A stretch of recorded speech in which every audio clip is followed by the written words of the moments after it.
মরিদ মুতাকে দিন গেলে একটু হুজুরকে খবর দাও, আমরা অমুক জায়গা থেকে এসেছি, 5 মিনিট দেরি হবে। 4 মিনিট হলো না, বলো না কখন থেকে বসে আছে।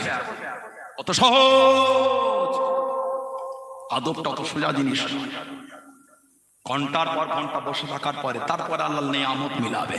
অত ধৈর্য হলে নিয়ামত হয় না, দেখা হবে নিয়ামত হবে না, মুসাফা হবে, তাসাউফের নূর হবে না। মুসাফা হবে, তাসাউফে নূর পাওয়া যাবে না। নিয়ামত পেতে গেলে অপেক্ষা করতে হয়, সবর হতে হয়।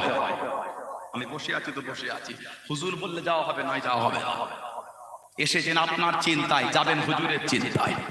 এটা হলো মুরিদ। সুবহানাল্লাহ বলেন। আসবে আপনার ইচ্ছায়, যাবে হুজুরের অনুমতিতে। এটা হলো মানা, এটা হলো পীর মুরিদি। আপনার মুরব্বীরা এমনি নিয়ামত পেয়ে যায়। 5 মিনিট বসে আছে, ওই পীরজাদা বাইরে বসেছ তো চলে গেল। আমি ওই পীরজাদাকে যেতে মানা করিনি, এইখানটায় সবর নষ্ট হলো কেন?